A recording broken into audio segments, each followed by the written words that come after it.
My name's Doug McCash and I have the best job in the world. I write about art, music, and culture in New Orleans. Today we're getting a preview of the U2 Joshua Tree Tour setup in the Superdome. I'll be happy to answer any questions you might have.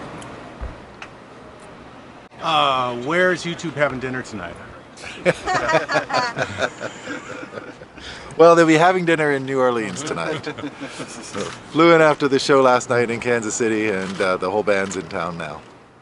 And this is festival style. We'll be standing out here on the dome floor. Will the band move around? Is there, will they come out onto a runway, anything like that? Well, it would normally be called a B stage. We call it a tree stage. And that's because it's shaped after the shadow of what is the Joshua tree that's built into the screen.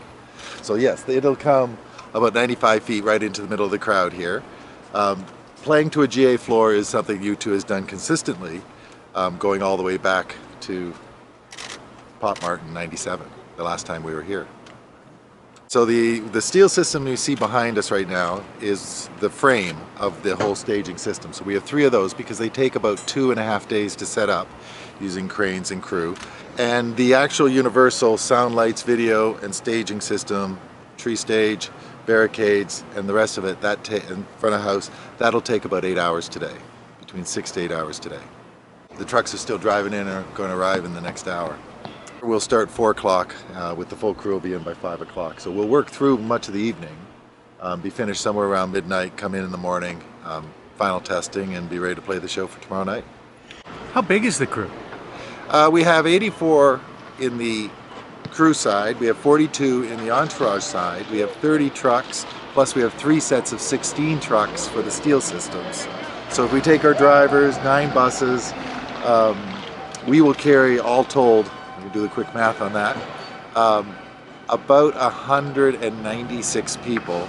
We employ about 1,500 to 2,000 employees at the show when you take into concessionaires and security and ushers and different people that will work.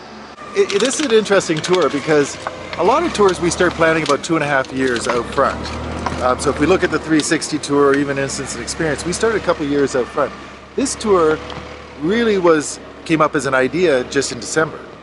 So it gave us a very pushed advanced period of how can we pull it all together. And to do so and do it in the U2 fashion of always pushing the boundaries of technology, we have an 8,000 square foot screen that is 7.6K resolution.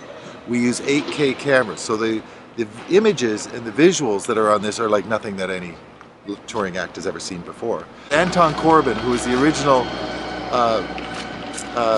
designer of the Joshua Tree images from the Joshua Tree in '87, who since became a movie director, he was hired by the band to come out and virtually make a movie on each of the 11 songs of Joshua Tree. So he's made these incredible panoramic 8K images that he did with 5 camera crews very quickly in different places, brought them in, and it's allowed for the imagery that supports the storylines of Joshua Tree today into this show that makes for an exceptional stadium show. The sound was always a very high priority for U2, and the design of this started back on the Innocence and Experience, where Joe Herlihy, the long time U2 sound engineer, started working with our sound vendor in doing actual R&D development for shows that will be able to provide fidelity without power that hurts. So it's designed to give a lot of rock and roll feel, but clarity to what you're listening to, and you don't go home with your ears ringing. We will finish the show here. We have another 4 shows in America, and then head down to South America for 10 more shows through Brazil, Argentina, Chile, and Mexico.